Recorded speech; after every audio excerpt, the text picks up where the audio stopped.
Híjole, doctor. Pues yo no entendí eso de pedir una tortilla, porque pues, en México ese lenguaje es algo que se presta a diversas interpretaciones. Pues a mí aquí me impresionó que Trollismo. en el centro, la Moria, en el centro de Arizona hay balazos a granel, es un nuevo matrimonio en su luna de miel. Así empezó la canción.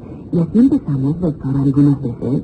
Bueno, yo creo que algunos empiezan a balazos, la luna de miel, otros los empiezan pues con alguna intoxicación alimenticia, con vómito y diarrea, otras pues no a balazos, pero sí en el cohete. ¿Cómo es cohete?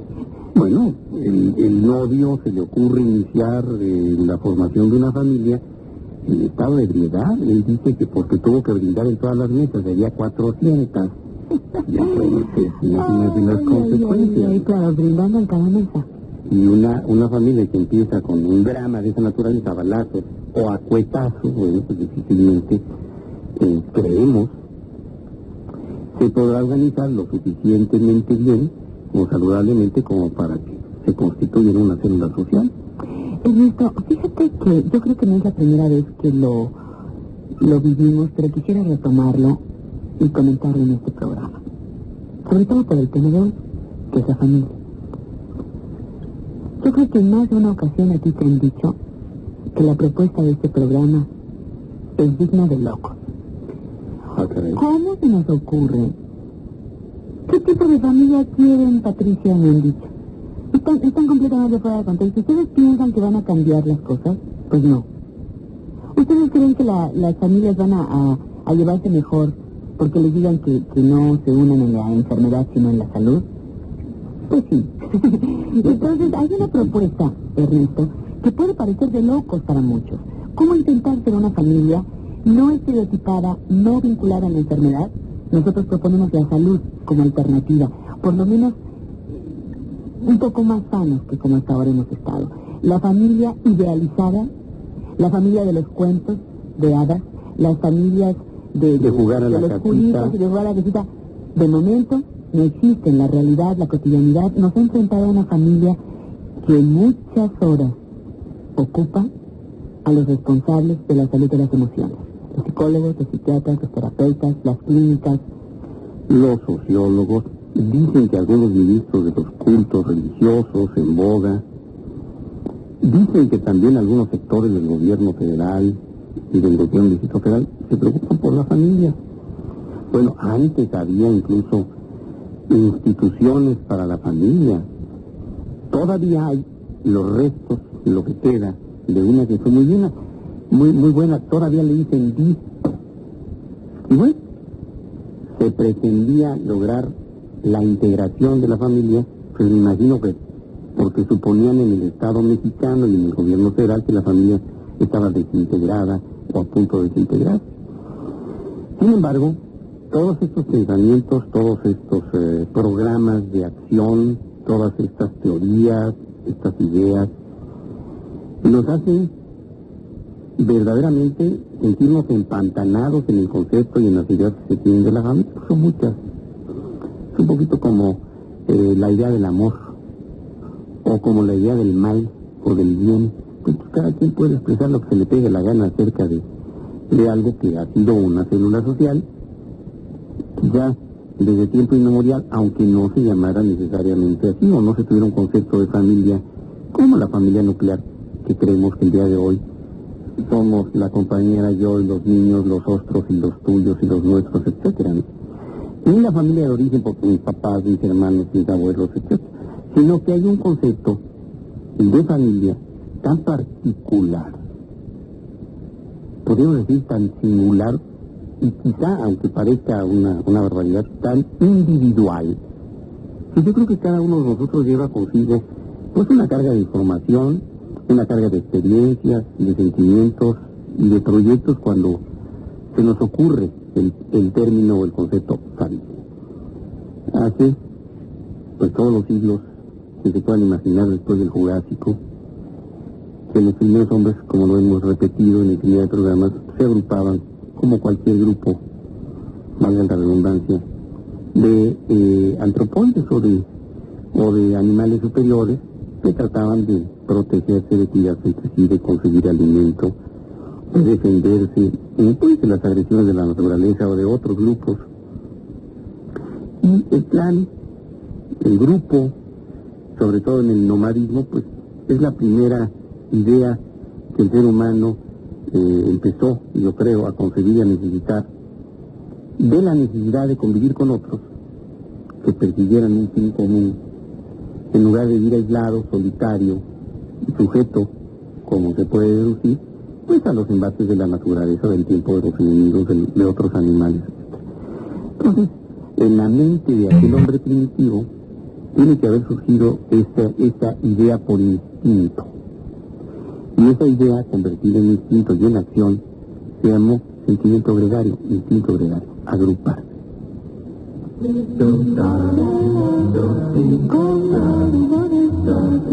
Participación directa del público, pero del público que anda por la calle de nuestro país, la calle de nuestra ciudad.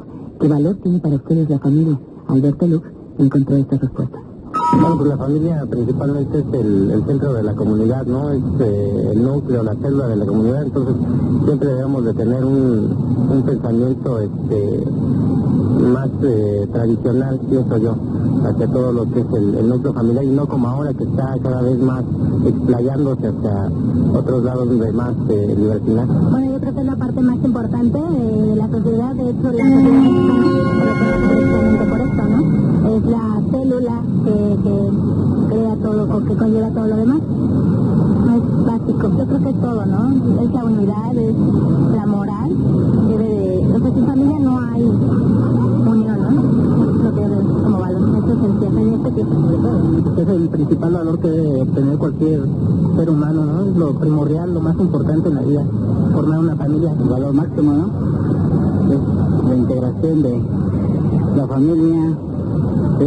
Pues, para mí cuando ya tiene una responsabilidad, ya se puede hacer, ¿no? Para mí lo máximo la familia. Entonces es un valor muy grande porque es muy importante la familia, porque por medio de ella encontramos un apoyo, encontramos a los mejores amigos, que pensamos que es en la calle, pero no, ellos son los mejores amigos. Y la familia es el círculo más importante de la sociedad, de todo el mundo se puede decir. Y ya.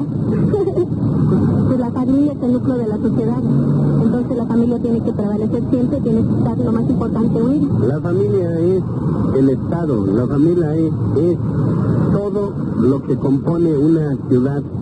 ¿Por qué? Porque son los hijos, es la esposa, es los valores que se le inculcan a la familia, son los valores que van a trascender en el futuro de los hijos, obviamente. Bueno, Ernesto, algunas ideas sobre la familia. Sí, bastante claras. Uh-huh. Me gusta que algunos hayan señalado célula de la sociedad. ¿Por qué un tejido? No sé, Uh-huh. para todos aquellos que estudiaron biología, que tuvieron la oportunidad de ver en un microscopio un tejido de una planta, de un animal, de un ser humano, pues se nos enseñó que un tejido está compuesto por muchas células, y que dependiendo del tipo de células era la función de ese tejido. Ustedes recordarán que estuvieron viendo en el microscopio en una secundaria, en la vocacional o en la preparatoria, que cuando las células correspondían a un tejido de una mucosa como la mucosa del aparato respiratorio, pues las celulitas de la superficie tenían unos pelitos que llamaban cilios y nos explicaban que se movían para expulsar los cuerpos extraños, y que había otras celulitas que producían moco y eso. Y cada célula del tejido de una mucosa como la mucosa del aparato respiratorio o cada célula de la piel cumplía con unas funciones, y el todo de la función, el resultado de las funciones del todo, de todas esas células, pues era realmente la vida o la armonía de esa vida con la naturaleza. Todos saben ustedes que sin la piel, y esto sucede con los quemados, pues se pierde calor, se pierden electrolitos, se pierden líquidos, y la persona puede fallecer por carecer de ese tejido formado por células que se llama piel. Si un grupo de células de un tejido que se llama miocardio, en el corazón, es el músculo del corazón, si un grupo de células se queda sin sangre, sin oxigenación por un infarto, un tapón, se tapa una arteria y ya no llega sangre, ese infarto puede costar una falla cardíaca tan severa que puede producir la muerte. Es decir, las células tienen que estar funcionando para que el tejido cumpla esa función, y el tejido tiene que funcionar para que el órgano también cumpla esa función, y los órganos tienen que funcionar para que ese organismo también funcione. Entonces, célula social está bien. Aunque en muchas ocasiones, hace años, se decía es la base de la sociedad. Lo cual era muy cuestionable, puesto que la organización de la familia no dependía en su base de lo que iba a hacer esa propia familia, que voy a explicar, y después lo que hacía esa familia no era la base para nada de lo que hacía la sociedad. Vamos a imaginarnos, ustedes y yo, una familia típica del proletariado, de estos pues casi 70 millones de mexicanos pobres, pero específicamente una familia en el área metropolitana, que estará compuesto por un señor que puede vivir en Ciudad Neza y que se tiene que trasladar a trabajar como albañil muy cerca de aquí, muy cerca de Polanco, a Las Lomas o a Bosque. Y ese señor tiene que transcurrir 2 horas en el metro, en una combi, etcétera, para llegar a su trabajo. Trabaja 8, 9, 10 horas, medio come y toma sus chescos a una relativa hora en el trabajo, y regresa después de 2 horas y media de jornada de regreso, muerto de cansancio, a encontrarse en una casa donde existe una mujer que tuvo 8 hijos y que lava ajeno, y a veces tiene que trabajar de doméstica de entrada por sacada en algún lugar. Hijos de salida, sí, perdón. Hijos que bueno, pues han tenido diversas oportunidades que tienen todos los niños mexicanos: escuelas oficiales, secundaria oficial, preparatoria oficial, universidad, que ya no sabemos si sea oficialmente universidad autónoma o está sufriendo algunos otros cambios, como la ocupación militar y tratados de policiales, ¿no? Y esa podría ser una familia prototipo. ¿Ustedes creen que una familia así es la base de la sociedad?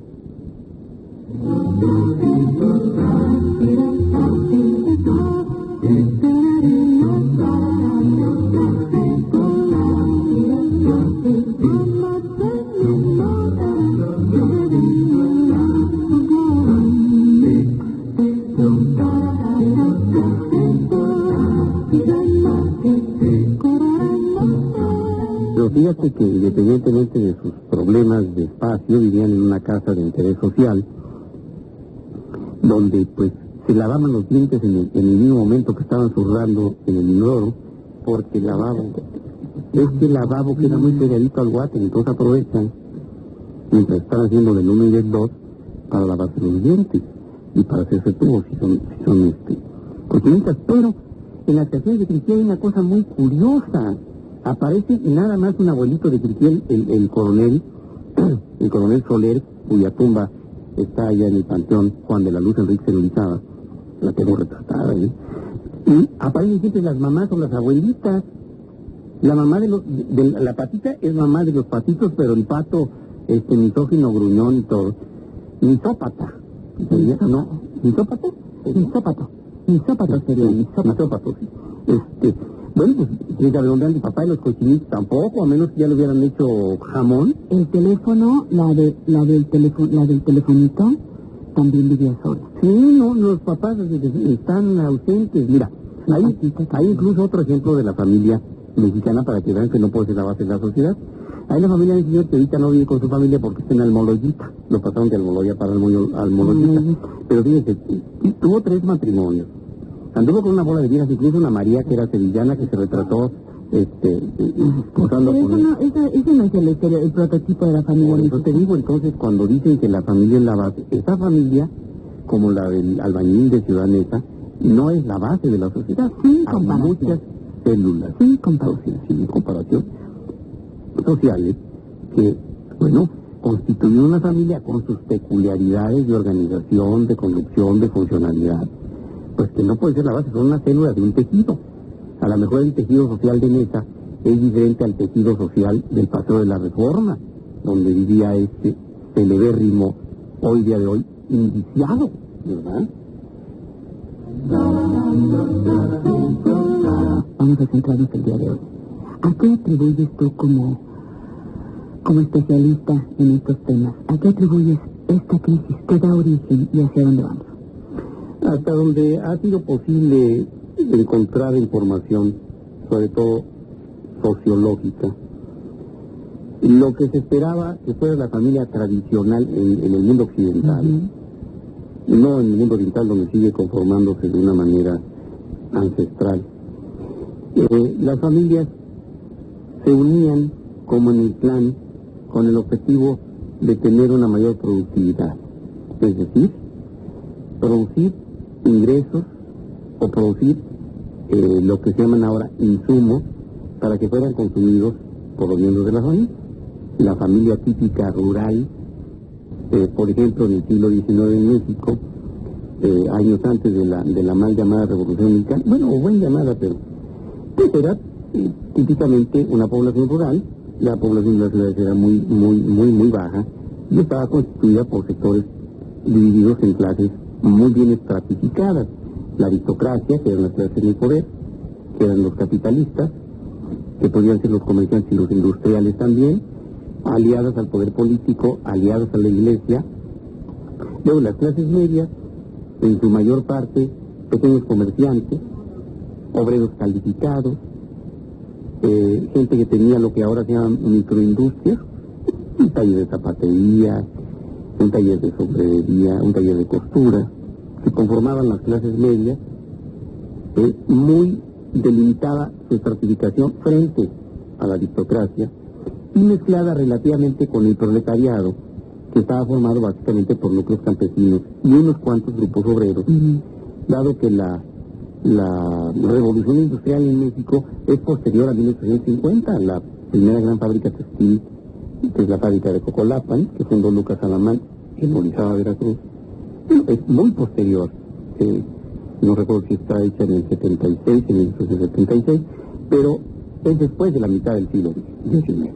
Entonces, en esta estratificación, la familia prototipo, o las familias prototipo de la aristocracia, la clase media y la clase proletaria, pudiera ser una, la familia campesina. Vamos a estar tomando. Entonces, el campesino tenía un pequeño territorio que sembraba, y de las siembras podía comer.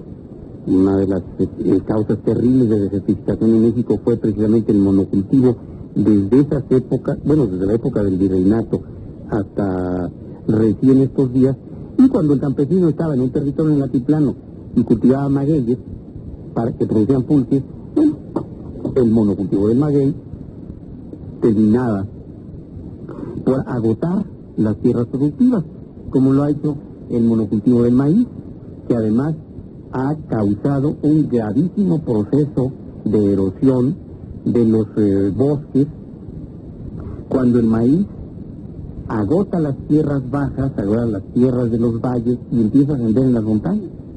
Gran parte de la tala inmoderada de los bosques en México no es tanto para aprovechar la madera en manos de unos cuantos, tú sabes que los taladores siempre están unidos con el poder, sino porque el campesino, que ya tiene agotada su tierra, se va en busca de tierras altas para sembrar maíz en las laderas de los montes y en los bosques, lo cual es un error gravísimo, proceso que después afecta a gran parte de los bosques del sureste, pero ya no con el sembradío de maíz, aquí no, sino con la tala inmoderada de los bosques para incrementar la ganadería, que es una de las primarias formas de poder de los revolucionarios después de los 20.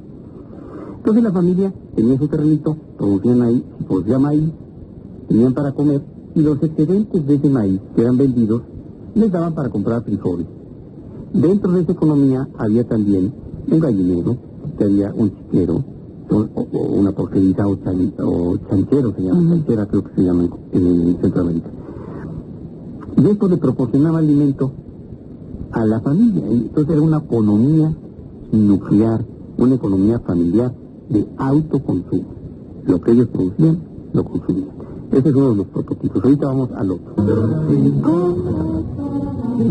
La familia es lo que actualmente llamarían un microempresario. Es decir, por ejemplo, un comerciante con una tienda de abarrotes, un comerciante de telas, un comerciante de productos elaborados, que pueden ser desde, qué sé yo, los cigarros. Había talleres para hacer puros en Orizaba, que no se pueden comparar con los talleres de pureros en San Andrés en la actualidad, pero bueno, producían los talleres de zapatería, donde elaboraban también los miembros de la familia. Pero además, ya el propietario del taller, esa pequeña industria ya tiene empleados. Esto va conformando una relación de clase, la clase media con el proletariado, a un nivel mínimo. Pero el taller de zapatería, pues era donde trabajaban el abuelo, el papá, algún hijo que no quería estudiar o que se había quedado ahí, o que era muy hábil, mientras se desplazaba para poner ya no un taller de hacer zapatos, sino un pequeño negocio de vender los zapatos que se hacían en el taller, o otro que se desplazaba y ponía un taller para componer zapatos, para poner mediasuelas, tacones, etc. Entonces, había una idea del patrimonio familiar, no solamente en el sentido de patris padre, lo que hace mi papá o lo que gana mi papá, sino lo que me ha enseñado a hacer mi papá. Hay familias todavía en la actualidad que hay médicos 3 o 4 generaciones, o abogados, o contadores, o incluso dinásticos, como es el caso del actual, supuestamente, yo no sé si llaman así, rector de la universidad, un abuelo psiquiatra, un papá psiquiatra, y ahora él es psiquiatra. Pero yo te preguntaba por qué estamos en crisis, ¿dónde está ese origen? Permíteme, porque tenemos que ver la otra parte, la aristocracia que generalmente no ha trabajado, antes no trabajaba. Bueno, ahora dicen que no se vaya a molestar Carlitos de Gil, que es una gente muy trabajadora desde muy joven, y sí trabaja, los que lo conocen y los que lo conocemos sabemos que sí trabaja. Pero hay otros que detentaron, como en las aristocracias tradicionales, pues los recursos del abuelo o del padre, y lo administran a su real saber entender, algunos jugando a cartas, otros yendo a los hipódromos, en fin, de mil maneras. A ver, nada más permíteme que ¿puedes apagar al aire? Porque no, pues ya no sé cómo se llama esa cosa tan sofisticada. Vamos a la música, pero bueno, a ver, pero este grupo ha permanecido casi idéntico, excepto por una situación. Se ha unido como nunca al poder político y al poder religioso. Por primera vez en la historia, ese núcleo poderoso de la aristocracia se ha apoderado de la educación superior y conforma lo que llaman la élite del poder.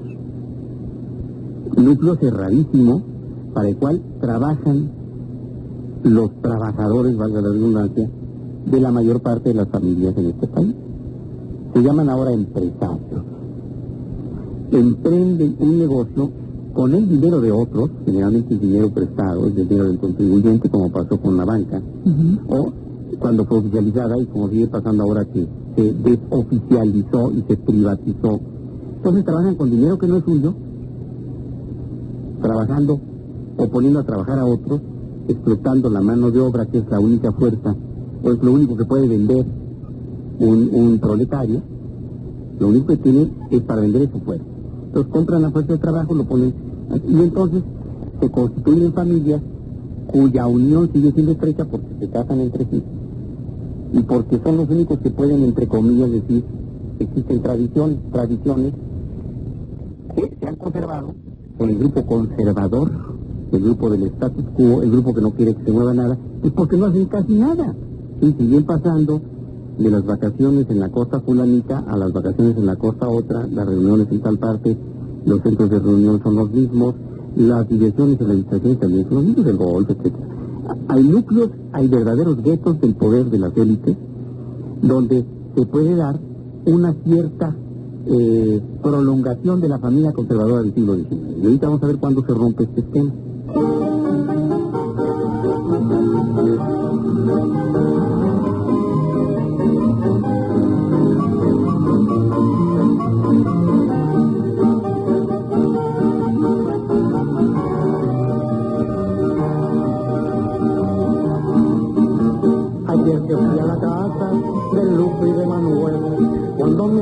Guadalupe me dijo no es aquel. Entré hasta la salita y había un televisor y allí sobre carpetas las fotos del señor. Colgado está el retrato de Lupe sin Manuel, vestida va de novia cuando casó con él. Allá está la abuelita, acá tiene un señor que abraza a Pancho Villa haciéndole el favor. La sala de la Lupe visita todo bar, al centro una mesita que habían de jubilar. Y luego de ese lado, junto al apagador, está todo amolado su refrigerador.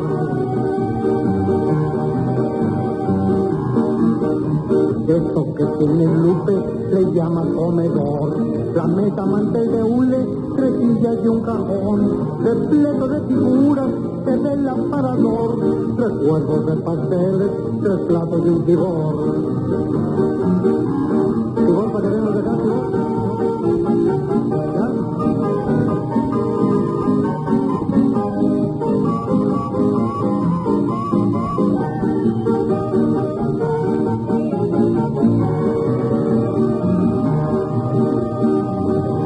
La guanta de linoleum se ve recascarón, allá la última cena, su clavo y su cordón, enfrente en la ventana, cortinas de rayón, y junto al calendario, las glorias de Don John.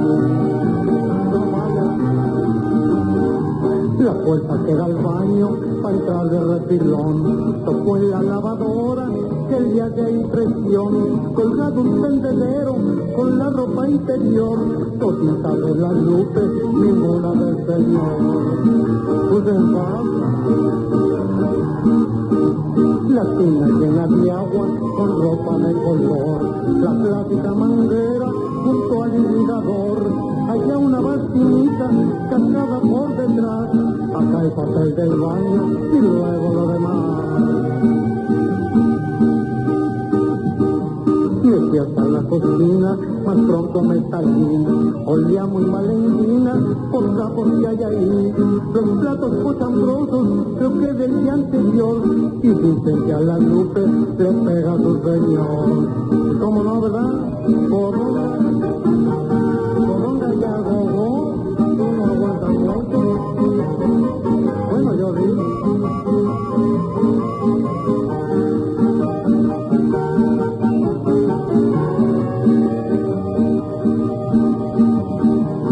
Llegué a la pieza que sirve para dormir, la cama no estaba hecha y quién se va a morir.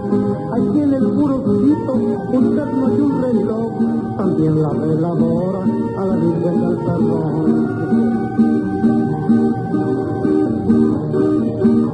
Un chorro de retratos, ropero y tocador, repleto de menjurjes, pinturas y loción, un kilo de pelucas, postizos por mayor, no son pa' que a la Lupe le digan la colchón.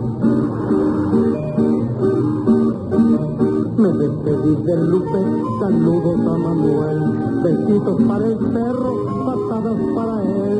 Salí de aquella casa sin nada comentar, no vaya a ver la Lupe que fue para predicar. ¿Y la crisis de dónde sale, doctor? No vas a ver esta familia prototípica que nos acaba de describir don Chava Flores. La casa de Lupe. Sí, la casa de Lupe. Tú sabes que ese es el prototipo de la familia aristócrata mexicana.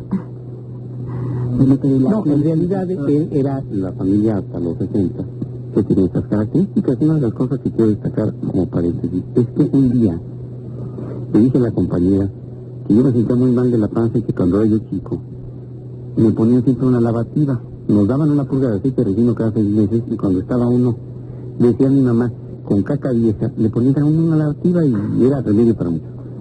Y un día le dije a la compañera, oye, por favor, necesito... ¿No quieres reservarte el comentario? No, un irrigador con su tripita y un bitoque.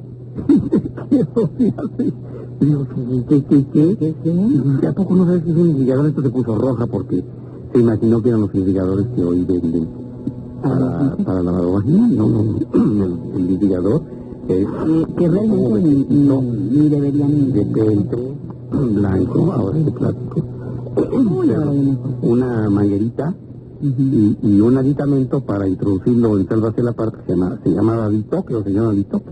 Entonces en todas las casas de él estaba en el baño, sí.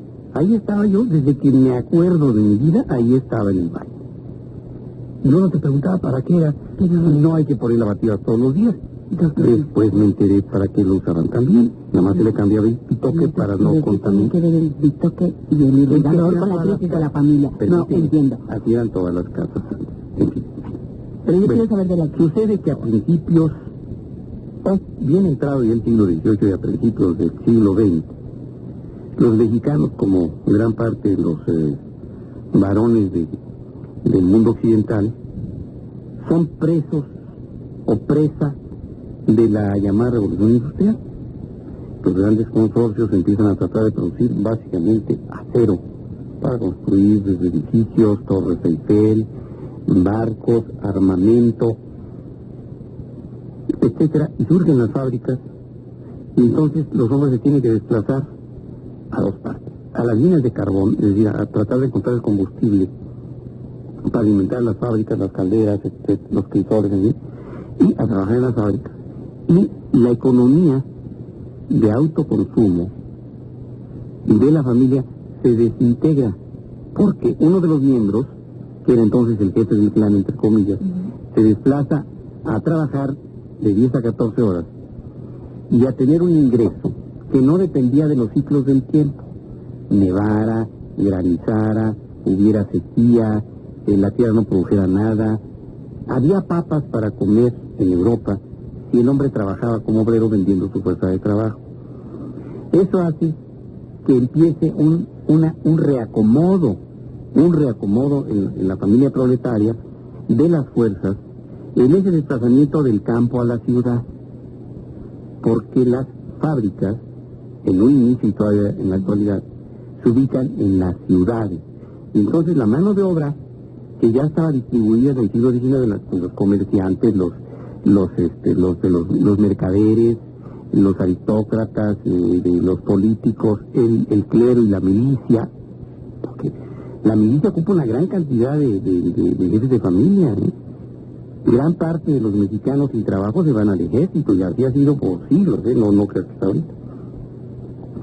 Entonces, esa mano de obra se desplaza del campo a la ciudad y empieza a crear lo que se llamó o se llama la familia suburbana. Empieza en los márgenes de la ciudad, por eso son los marginados. Y se sale de su parcela en la que se queda el hijo mayor, o se queda algunos de los adultos, o se queda la señora, y trata de compensar la economía de autoconsumo con los ingresos del papá. Nada más que el padre, en ese momento, cambia la estructura de familia por una razón importantísima. Regresa de su jornada de trabajo y exige que se le respete su descanso. Y empieza a invertirse en una idea fundamental: yo soy el que trabajo y ustedes nada más hacen y cumplen con su obligación. Lo que antes era trabajo para todos, sembrar la tierra, el arado, la recolecta, etcétera, deja de existir, porque el señor va a trabajar fuera de la casa. Regresa cansado y entonces tiene que descansar. Entonces la economía de autoconsumo, el trabajo comunitario, el trabajo comunal, el trabajo familiar, se termina. Hay una excepción: el obrero, que exige derechos dentro de la casa cuando todavía no los puede exigir en su fuente de trabajo. Y eso rompe la estructura familiar, que era una estructura comunal. Todos hacíamos todo para todos. Esa democracia ideal de la familia comunal, de la economía de autoconsumo, la familia rural prototípica, se acabó. ¿Cuántos tipos de familias existen? El público responde lo siguiente. Básicamente, bueno, es el núcleo donde existe el papá, la mamá y los hijos, ¿no? Ese es el básico, porque comúnmente se conoce. Otro es en el que la mamá o el papá son las cabezas de familia. En otro otros en los que no existen esas personas están los hermanos mayores, son los que llevan la casa de la familia. Entonces hay otras en que son a base de personas que existen familiares que se encargan de otras personas, son las que yo he visto comúnmente. Bueno, en el que precisamente no falta alguno de los miembros principales, como es el papá o la mamá, o también familias en las cuales tanto el papá y la mamá se encuentran sustituidos por los abuelos, por los tíos, por los padrinos, inclusive madrinos, ¿no? Sí, por los padrinos. También podría ser una familia conformada por puros amigos. Es la tradicional, ¿no? La pareja, los hijos. Parece que me agarraste a otro tipo de familia que no sea tradicional. Puede ser la comuna, que es entre amigos, la fraternal, que puede ser entre puros hermanos, y la comuna, que puede ser entre amigos. Todos tienen una responsabilidad, que no existe una jerarquía de jefes de familia, sino todos tienen las mismas responsabilidades y las ejercen también su libertad con responsabilidad, y donde los hijos no son supeditados a la autoridad paternal, sino pues simplemente orientados o auxiliados. Pues nada más todos los que viven bien y los que se están desintegrando. Algo muy importante para distinguirlos es el modo de convivencia en que se plantean las dos formas, ¿no? Vamos, mientras en una familia se reina la paz, la concordia, viven en conjunto, la otra familia cada quien lucha por lo suyo, cada quien lucha por lo que le beneficia a él mismo y a la familia nada, ¿no? ¿Cuántos tipos conozco de familias? La familia muy numerosa, donde todo el mundo se apoya, la familia donde son nada más dos personas que igual se apoyan, la familia donde no se apoya a nadie, la familia donde todos tienen problemas, la familia que no tiene papás, que nada más es la mamá donde lleva la batuta, o en este caso donde lleva el papá, o un hermano. Y fíjate que faltaron, Ernesto, la familia que encabeza una abuela, por ejemplo. ¿Sí? No, apenas la bosquejó el señor último, pero es la familia de una mamá sola con su hijo, de una mamá, cualquiera que sea su estado civil, viuda, soltera, divorciada, casada. Una muy frecuente también, la familia que pues el titular y el de todo es el Sancho Claus. El Sancho Claus, la casa chica, esa sería otra familia. Otra familia, la de los papás solos con sus hijos. Pero sobre todo una familia que hay que destacar. Papás varones. La madre jefa de familia. Que cada trabajadora. Más. Casi el 30% de las familias en México están dirigidas, mantenidas, educadas por una mujer sola que tiene un trabajo productivo, además de su jornada de trabajo dentro del hogar. Y esa es también otra familia, sí. clase de familias. Vamos a mensaje, volvemos. Y Rubén Blades empieza diciendo: la sociedad se desintegra, cada familia en pie de guerra. La corrupción y el desgobierno hacen de la ciudad un infierno. Bueno, el enorme talento y sensibilidad del señor licenciado don Rubén Blades, don Rubén Blades, como ustedes lo conocen.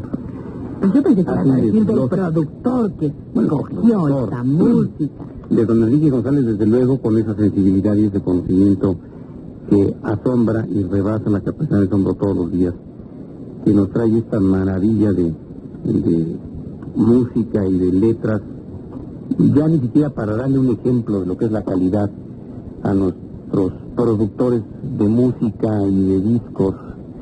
En México parece que viven en el arcaicismo o en la ignorancia total de lo que está pasando en otras partes. Don Rubén Blades desglosa lo que es el concepto actual de la sociedad y sus núcleos, y pues ahí estamos enfrascados en esa búsqueda cuando la anomia social, la falta de normas, la falta de tradiciones, la falta de principios, la corrupción, la impunidad, las mentiras de los medios de comunicación y el oficialismo rampante que nos está llevando de nueva cuenta a las actitudes más conservadoras del poder, traen a todos los mexicanos verdaderamente desconcertados y que, ¿qué está pasando? ¿Qué vamos a hacer? ¿Qué va a hacer de nuestros hijos? ¿Cómo me integro a mi familia? ¿Qué cosas les puedo decir a mis hijos? ¿Cómo educo? ¿Dónde están mis valores? ¿Dónde están los valores de los demás? ¿Qué pasa con mi país? ¿Qué pasa con la nación? Y dirán algunos globalofílicos, ¿qué pasa con el mundo? Vamos a seguir quizá hablando después de este maravilloso entremés musical que nos ha brindado Enrique González con Rubén Blades, y que verdaderamente vale la pena desglosar después de que hablemos un poco de la familia del pequeño empresario de principios del siglo y su evolución hasta el empresario actual, el poder, la política y el clero unidos en esto que para todos es algo conocido. Familias que se integran por lo que son, familias que se integran por lo que tienen, y familias que son y tienen por lo que otros hacen. No se vaya, amenazamos con regresar.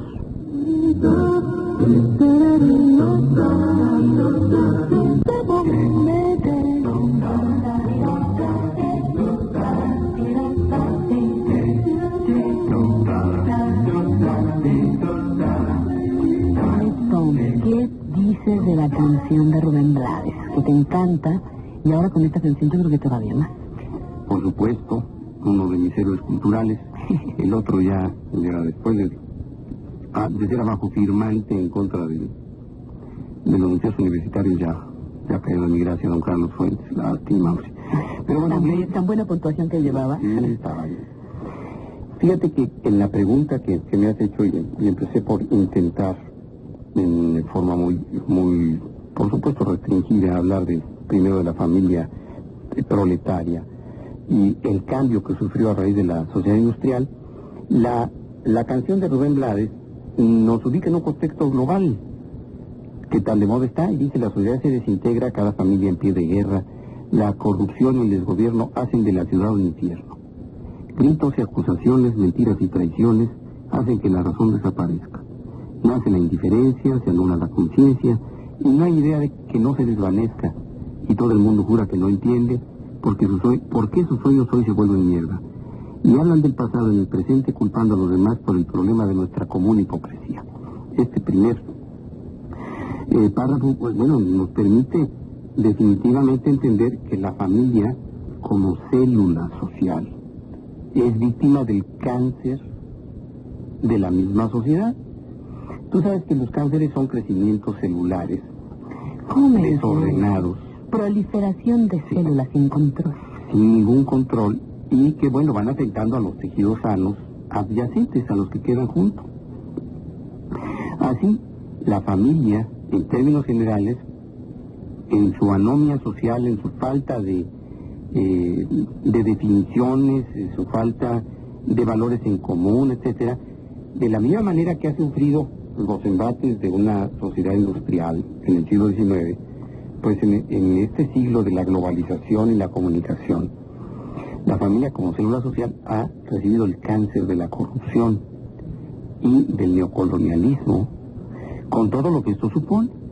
Antes, cuando hablamos de colonizar, nos imaginábamos, por ejemplo, una isla o un territorio desierto, y alguien que llegaba por primera vez a instalarse y tratar de iniciar un grupo, una comunidad o una civilización. Eso era el término de colonizar. Se llamó colonia al virreinato, cuando eso no fue colonia, porque ya habían aquí estructuras sociales, ya había grupos raciales y sobre todo culturas y orden de características peculiares. Las sociedades olmecas, las mayas, las sociedades cuales dieron origen a otras culturas como la azteca, la teotihuacana, en fin. Y cuando llegan los europeos en el siglo XV y conquistan en el XVI una parte de estos territorios, bueno, vienen con otras costumbres que cambian la idea fundamental de la estructura familiar del mexicano mesoamericano, porque entonces no podemos hablar de mexicanos, o determinan influencias que van conformando una familia ligeramente distinta. Pero cuando son todos los pueblos del mundo los que influyen a unos a otros, pero los que tienen el control de los medios de difusión tienen mayor fuerza de opinión para imponer sus costumbres, para imponer su economía, para imponer su idioma, bueno, la humanidad entera va sufriendo los embates de esto que se llama neocolonialismo cultural. Leía yo aterrado el sábado o el domingo pasado algún artículo con una referencia como epígrafe, estas frasecitas que se ponen antes de iniciar el artículo o el capítulo, que alguien, un agente de prestigio, dijo que los Estados Unidos no necesitaban conquistar México a través de una guerra, que bastaba y sobraba con que los jóvenes de las élites en el poder en México se van a estudiar allá y regresaran a México a imponer las ideas de los norteamericanos respecto a política, sociología, economía, cultura. Lo hemos visto desde el sexenio de Miguel de la Madrid. El México gobernado por los egresados de universidades norteamericanas, el México globalizado del neoliberalismo a ultranza, del doctor Cedillo, de Carlos Salinas de Gortari, de Miguel de la Madrid, bueno, es una forma mega, vamos a decirlo así, mega ultra, de lo que significa el neocolonialismo cultural. No hace falta ya que lleguen los conquistadores como llegaron los españoles a conquistar México Tenochtitlan. No, lo único que hace falta es que los jóvenes de las universidades privadas, de las universidades confesionales, los niños ricos, los hijos de usted que nos escucha aquí en la carretera, pues se van a Estados Unidos, estudien allá y regresen. Esa ha sido una de las mayores influencias sobre la familia como célula en México. Ahora, algunos pueden considerar que esa ha sido una influencia benéfica, otros pueden suponer que eso es un cáncer invasor que está aniquilando los valores tradicionales de la familia en México, o de muchas familias en el mundo. Lo mismo dicen los franceses después de la Segunda Guerra Mundial, lo mismo dijeron los italianos, los griegos, los belgas. Han sufrido los embates de este neocolonialismo que afecta a sus economías primero y después su cultura y después, pues, el orden social y el orden familiar.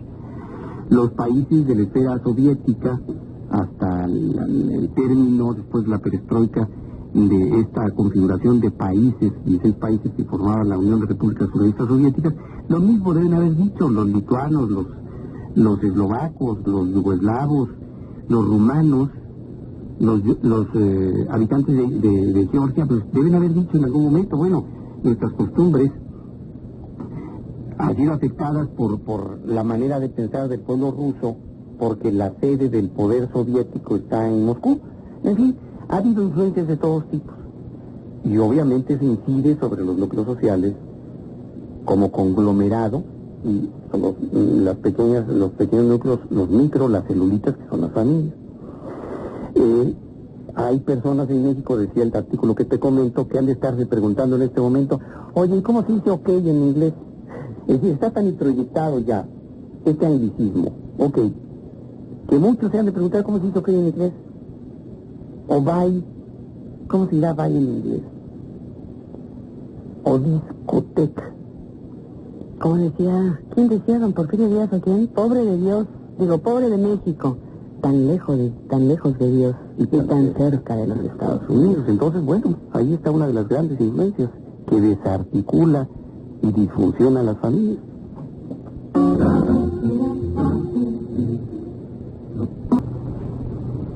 Bueno, pues aquí una muestra de lo que son algunas familias. Tú hablabas de la familia revolucionaria y esta, bueno, pues, calla mujer, no llores, hemos ganado un hijo que nos va a mantener. Pero diga que cosa más curiosa para los que dicen, no, están hablando los comunistas, los terroristas, los de la oposición. No, fíjese que la familia revolucionaria no se inicia con el casamiento del zapatista con la niña rica.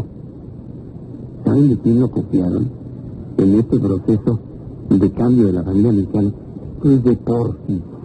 No me digas. Porfis. Acá está. El naco. Porfis. El mestizo, Porfis, el héroe de Tustepes, el morenazo, el de la guerra de la reforma, el general Porfirio Díaz, pues se divorció de su primera chava, mandó a volar a la tehuana cuerísimo con la que andaba. Dice que se casó con Carmelita Rodero Rubio, aristócrata, de las élites del poder en México. Entonces, dicen que hasta se empezó a volver blanco. Se blanqueó don Porfirio, no sé si no lo ven, estaba como invito antes, y de repente lo empiezan a ver Gallardo erguido, usando el apellido Mori, que también dice que se dice en italiano su segundo apellido, y el Porfis que se casa con doña Carmelita y órale, a blanquearse y a volverse aristocrático y a pensar en francés. Entonces, no crean ustedes que esto es nada más de acá, de la precisión de él, no, ya venía desde entonces los chavos de la revolución fueron lo único que hicieron, porque además acuérdense que la revolución la hicieron las clases medias, arrastrando consigo a algunos campesinos y a algunos obreros. Las únicas revueltas obreras auténticas fueron en el 1906 y en el 1907, la huelga de Cananea y la huelga de Río Blanco. Pero después en la leva se llevaban a quien fuera igualito que ahorita. Una gran parte del ejército son jovencitos campesinos que no tienen trabajo y van para allá. Hay que reconocerlo, con todo respeto. Entonces los pelones, y los que no eran pelones, bueno, esos siguieron en su condición de proletariado. Pero las clases medias, el turco era profesor, era maestro. ¿El turco? Plutarco. El turco. Sí. Ajá. Ay, la movida, pues es que todo empezó porque hace unos minutos te dice... Don Venus había sido senador en el Porfiriato. Pero, a ver, Paisito Indalecio era niño rico. A ver, no comprendo. Espiritista y todo. No comprendo. Yo te preguntaba y te decía, a raíz, te pido por favor, como ya ha habido corte comercial, ya hubo corte musical y estamos enredados de un planteamiento que te hice inicialmente. Hay familias vinculadas en el error y en el horror, pero eso sí, presumen y se ufanan de seguir integradas, aun cuando, como un caso de esta semana, el padre haya violado a las 6 hijas y al hijo.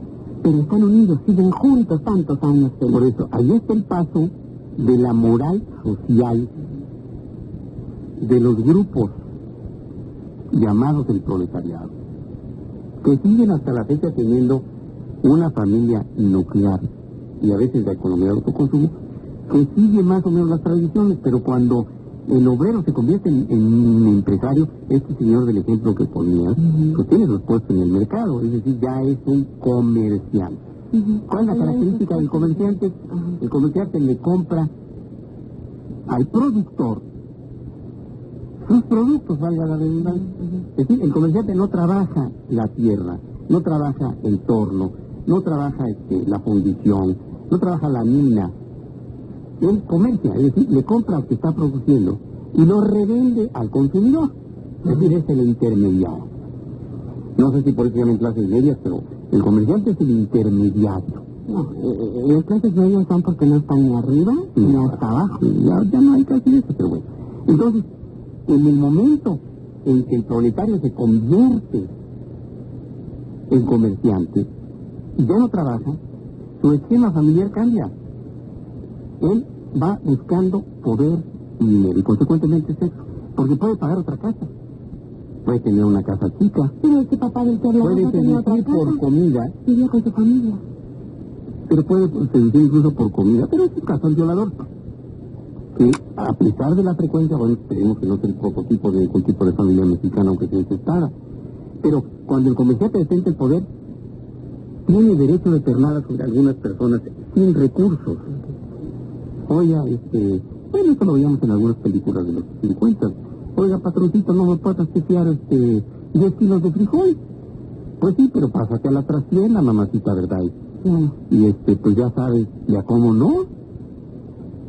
Ahí viene la diferencia entre una familia de tradiciones, de principios, de solidez, y una familia donde, por algo, se empieza a detentar el poder. El obrero que pasa a ser secretario general del sindicato, ya no pugna por los derechos de los obreros, pugna por sus derechos de pernada sobre las obreras, o las mujeres de los obreros. Las hermanas de los periodistas también, ¿eh? ¿Cuál es el concepto que tenemos de familia? ¿Por qué para algunas personas es importante que un ser humano se críe y se desarrolle, dicen, dentro de una familia estable? Fíjate qué curioso, Ernesto, y justamente por eso nos parece muy acertada esta pregunta hecha en la encuesta que realizó Alberto Luc, porque aquí está idealizada la familia. Fíjate, es que ahí aprendemos los valores. ¿Ves lo que pasa cuando los valores son mentiras, doble moral, abuso sexual, maltrato, complicidad? Esos son los valores que también se aprenden. Son los valores que los niños Salinas de Gortari aprendieron y los llevaron a asesinar a una sirvienta cuando Carlitos tenía 6 años y el otro güey tenía ¿cuántos? 10. Perdón, el otro Salinas de Gortari. Esos son los valores. Pero me eligieron tan unidos que cuando obtiene la candidatura el pelón, Su papá y el otro dicen, nos tardamos 20 años, sí. Pero llegamos, y siguen unidos en la corrupción, en la mentira, en el latrocinio. Bueno, esos son los valores que se aprenden. ¿Cuáles son los valores de la familia de Alemán? ¿Cuáles son los valores del empleado del doctor Cedillo en el Fondo de Cultura Económica y su familia? La Rafita Gris, Miguel de la Madrid. ¿Cuáles son los valores? ¿Podríamos analizar cuál ha sido la vida de sus hijos y sus socios, como Cabal Peniche? Yo siempre, y por eso peleamos mucho tú y yo en lugar de que piensen lo que son las otras familias, invitaría al público a que reflexionaran ellos, ahora en donde estén, que son sus propias familias. Indudablemente, Ernesto, que ver el reflejo en la sociedad, en las grandes familias que llenan los titulares, nos puede distraer de lo que es nuestra cruda realidad. Yo, padre de familia, ¿qué valores estoy transmitiendo? ¿Mi familia de veras está unida en la salud? ¿De veras es la familia la que transmite los valores o es la televisión comercial? ¿La educación la doy yo o la televisión? ¿La nana o quién lo da? ¿La verdad es lo que grita Javier Alatorre o la verdad es la realidad? Oye, doctor, conozco, sé quiénes son mis hijos. ¿Cuánto hace que no me he dado cuenta de lo que necesita mi esposa? ¿Cuánto hace que no le pregunto a mi esposo cómo se siente? Cállate con la lana y se acabó. Esas son las familias. El último señor decía, pues es que hay que enseñarles a ser obedientes, que sean solícitos y muy respetuosos con sus padres. Ser padres no nos hace infalibles, no nos hace perfectos. Yo creo que ese es el cuestionamiento que tendríamos que hacer. Llamarían ser respetuosos con sus padres. Respetar el respeto de los padres. El cariño se gana. Son dignos de ese respeto. Hay muchas cosas que tienen que cuestionar, sobre todo en la familia de la clase media, que es la que piensa así. Y por eso, en la evolución de esta disfunción y de esta anomia familiar, las clases medias son muy importantes porque introyectaron valores que han puesto en ejercicio sin reflexionar si eran los adecuados para su momento y circunstancia. ¿Qué pasa? Yo me acuerdo que hace muchos años, con el debido respeto lo digo, yo traté de hacer un artículo sobre las clases sociales en satélite. ¿Qué pasa cuando un joven que había llegado a un puesto ejecutivo en una pequeña empresa, para convivir con otros, los ejecutivos senior, tenía que usar sus pantalones de terlenca, sus sacos de no sé qué, tener coche, vivir en una casa propia e ir a un club, pero además después jugar tenis? Y además, después de jugar tenis, sus hijos tenían que estar en un club de tenis e ir a una escuela de los legionarios de Cristo. Porque si no, no se integraban al esquema familiar que existía la empresa. Hay empresas muy importantes transnacionales que le exigen a sus empleados incluso un determinado corte de pelo, de manera de vestir, e incluso tener una revisión y estar casados. Porque no, formalmente. En una empresa. Ajá, por eso digo casados formalmente. Cuando la familia se va necesitando acomodar en las clases medias a las demandas de otros que no tienen que ver con la idiosincrasia y los patrones culturales y los valores tradicionales de una nación, pues las cosas empiezan a cambiar necesariamente en la familia. Imagínate, para todos aquellos padres que nos sentimos orgullosísimos de que nuestros hijos, como es mi caso personal, estudiaran en la UNAM, mis dos hijos profesionistas son egresados de la UNAM. Yo soy egresado de la UNAM. Yo soy egresado del Politécnico. Y empezar a notar que a mi alrededor, incluyendo mis hermanos, pugnaban porque sus hijos estudiaran en el TEC de Monterrey, a costa de un sacrificio brutal que menospreciaba las demandas y las necesidades primarias de la familia, con tal de que el muchacho estudiara en inglés y en un TEC. Pero para mí eso fue sorprendente porque a mí me formaron con otras ideas, eran las ideas de la revolución, decían, eran las ideas del México, de los 40 y de los 50. ¿Qué pasa hoy, Ernesto, con todo esto? Entonces, cuando los politécnicos y los universitarios, estaba yo viendo las cifras enemigos acérrimos, por lo menos en el campo, el 43% de los aciertos técnicos de este país son investigadores de la UNAM. La UNAM, ¿de acuerdo? Sí. Cuando más que están estudiando para ser empresarios, es decir, para trabajar a costa, para ganar dinero a costa del trabajo de otros, que esas son las universidades confesionales en su conjunto. Bueno, entonces yo me asustaba. Oye, le decía a mi hermana, pero ¿cómo que la vas a mandar al tecnológico? No la mueres, ¿cuánto te va a costar eso? No importa, pero prefiero que tengan una buena preparación. Oye, si tú estudiaste en una escuela como yo, ¿de dónde sacas esta idiota? Una de las personas más cercanas a los niños es la maestra, el maestro, quienes nos hablan del mundo y de los hombres y sus maneras de transformarlos. Los niños y los maestros se tienen que hablar. Todos tenemos que aprender a preguntar y contestar. ¿Qué tal esta cancioncita de los maestros? Estamos hablando de la escuela, Enrique tiene una ¿cómo se dice? Un fin para escoger. Ahora, regresando también a la canción, fíjate la segunda parte de la canción de Rubén Blades que comentábamos. Pero la que pasó hace como 4 canciones. Fíjate, el corazón se hace trinchera. Su lema es, sálvese quien pueda. Y así, la cara del amigo se funde con la del enemigo. Los medios de información aumentan la confusión y la verdad es mentira y viceversa. Nuestra desilusión crea desesperación y el ciclo se repite con más fuerza. Y perdida entre la cacofonía, se ahoga la voluntad de un pueblo entero. Y entre el insulto y el Ave María, no distingo entre preso y carcelero adentro de la hipocresía. Y el tercer párrafo que dice, ya no hay izquierdas ni derechas, solo hay excusas y pretextos. Una retórica maltrecha para un planeta de ambidiestros. No hay unión familiar, ni justicia social, ni solidaridad con el vecino. De ahí es que surge el mal y el abuso oficial. Pues donde ahí que es que surge el mal y el abuso oficial termina por cerrarnos el camino.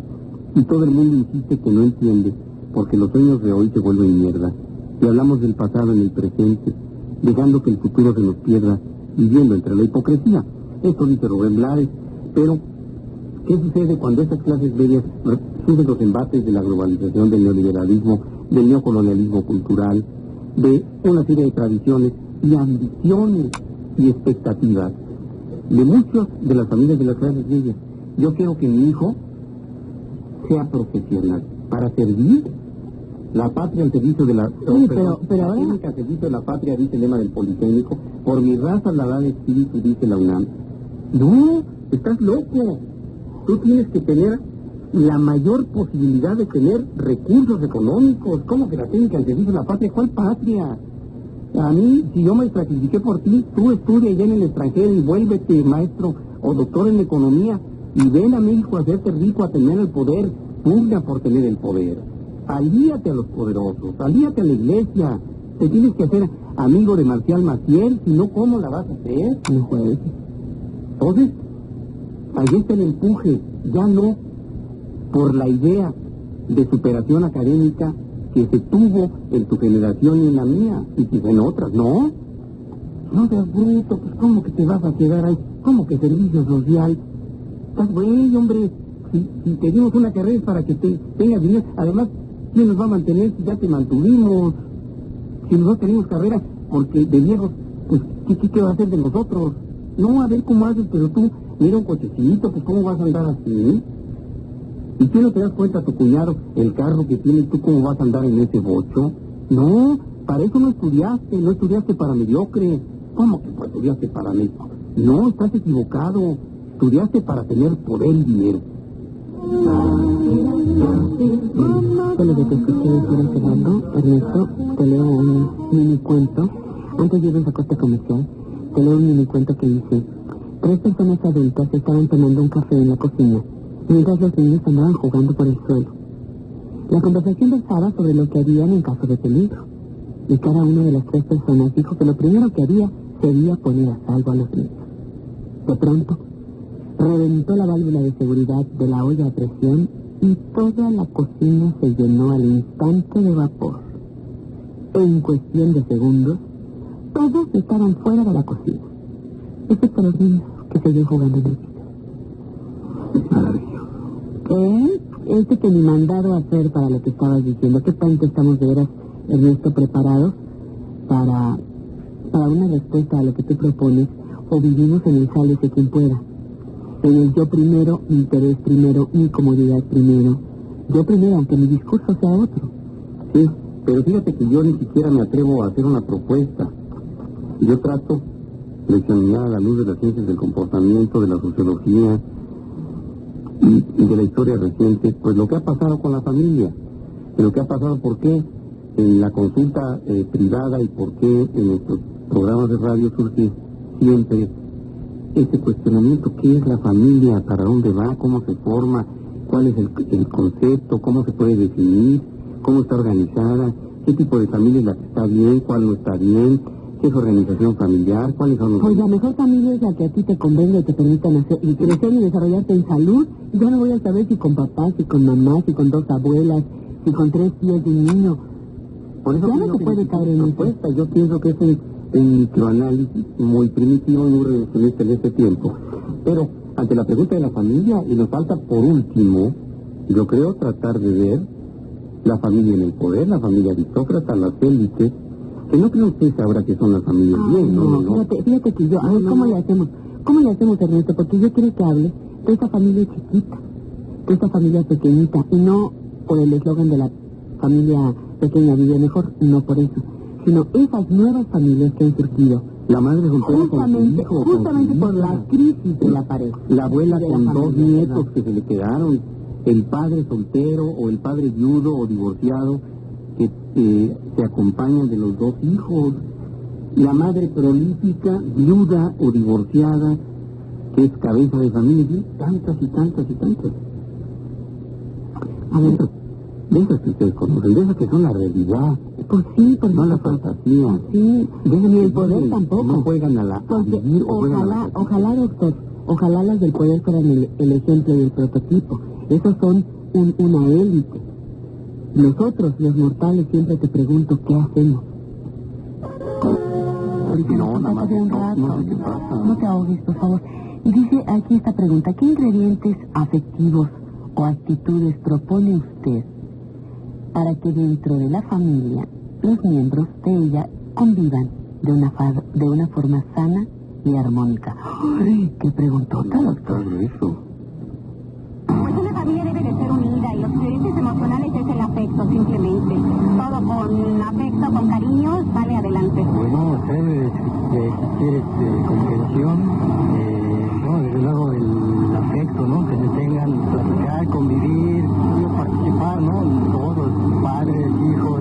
Pues primero querer serlo, ¿no? Querer ser una familia y pues ya teniéndolo, pues la comunicación, básicamente, bueno, yo pienso que básicamente es eso, ¿no? La comunicación y el cariño que se tenga a cada uno. Pues yo creo que debe haber mayor entendimiento, comunicación sobre todo, el platicarse los problemas de cada quien y tratar de resolverlos en común, ¿no? Bueno, yo propongo de que todos los jefes de familia tengan un salario que les permita a las madres dedicarse a sus hijos y tener espacios para poder convivir toda la familia. Pues primero que nada la comunicación, estaría ante todo, que padres e hijos siempre estén hablando para que los problemas que tengan los hijos sean compartidos con los padres y los padres puedan entender más fácilmente. Platicar con los hijos de todos los problemas, si sea el mínimo problema o alguna duda, confesarse y entre todos vivir mejor, tener más comunicaciones con la familia, tener algo bueno que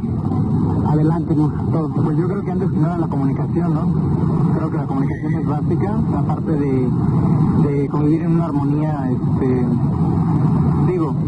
que cada uno participe y que cada uno esté integrado por el amor. Bueno, yo pienso que deberían de aceptarse, o sea, los integrantes de la familia deberían de aceptarse tal y como son, y no tomar las cosas en la fecha, sino saber que son de su familia y todo, y que se lleven mejor entre ellos, o sea, que convivan más en las fiestas, en todas las cosas, que convivan y se entiendan más como familiares, o sea, que no los quieran hacer a su forma de ser, para que convivan en armonía. Convivir y comunicar, ¿qué es eso, doctor? Todo dice que convivir, todo dice que comunicar. Sí. ¿Qué es eso? Esta es la idea light, la idea superficial de lo que se puede hacer para mejorar las condiciones actuales de la anomia familiar, es decir, de la falta de normas para regir el comportamiento de un grupo llamado familia. Y esta es una de las grandes desgracias del homus videns que decíamos el otro día, ¿verdad? El hombre que se rige por lo que ve en la tele o en los anuncios. La familia vive mejor, y no a las drogas. Y todas esas patrañas que como eslogancillo sirven para tapar con hipocresía y con doble moral lo que está sucediendo realmente dentro de la familia, por ejemplo, azteca. Eso vino a las drogas cuando tienen ahí a los narcos y son cómplices de Raúl Salinas y con todas sus ligas, ¿no? Entonces, el Homo Vives cree que la vida, la conducta, la familia o la pareja se debe normar por esas ideas. Y ni siquiera de telenovela, sino de eslogancillo, como para poner en venta los mexicanos al poder, o no sé, cualquier cosa que crean. Entonces, esto es lo asombrosamente preocupante de la idea que se tiene de cómo mejorar la familia. Frases, palabras, rollos, choros, la comunicación y la integración. ¿Qué es eso? ¿Qué es eso para estos jóvenes? ¿Qué es eso para estos mexicanos? ¿Cuál comunicación? La que tienen con su aparato televisor que los hace callarse la boca ante todo lo que les imponen, la que tienen frente al discurso presidencial o del candidato oficial para no poder opinar nada. La comunicación es la mudez, el sometimiento a los eslogans de una propaganda política. ¿Qué cosa es realmente la comunicación? ¿Es hablar? ¿Es escuchar? ¿Es interactuar? Hay muchas cosas que se dicen por decir. Es que hay falta de comunicación. ¿Cuál? ¿Dónde está y cómo?